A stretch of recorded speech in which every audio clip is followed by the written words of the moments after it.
Балдар, кезектеги сабагыбыз турмуш тиричилик коопсуздугунун негиздери. Бүгүн көтө турган темабыз тамак аштан уулануу. Тамак аштан уулануу.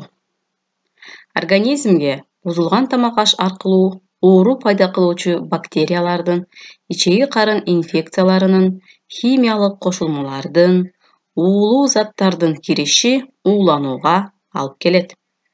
Алар адамдын тамак сиңирүү функциясын бузушат. Өздүк гигиенаны сактабагандык да тамак аштан ууланууга дуушар кылат. Инфекция кир кол, жуулбаган жашылча жемиштер, көп балдар ойногон оюнчуктар, идиш аяктар аркылуу тарайт.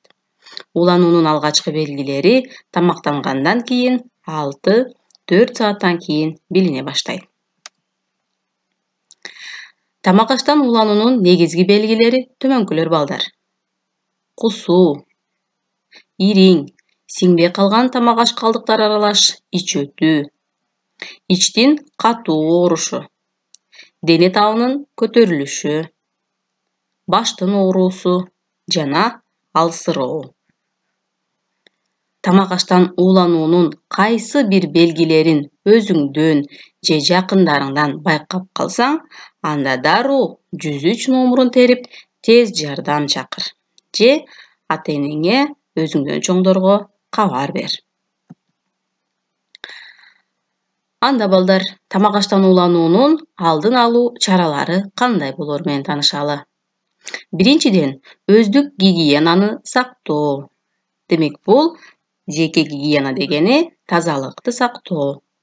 Тамак ичээрде жана дааратканадан кийин колуңду сөзсүз түрдө самын менен жуу. Кайнатылган же бөтөлкөлөргө куюлган таза сууну ичүү. Жашылча жемиштерди таза жууп колдонуу.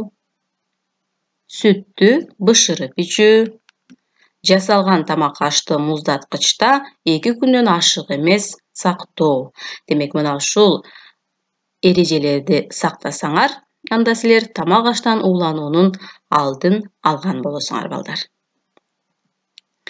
Ичеги карын инфекцияларын ар дайым алдын алууга болорун унутпа. Ал үчүн тамак аш ичүү эрежелерин жана өздүк гигиенаны дайыма сактоо керек. Өздүк гигиенаны сактагыла, саламатта тургула.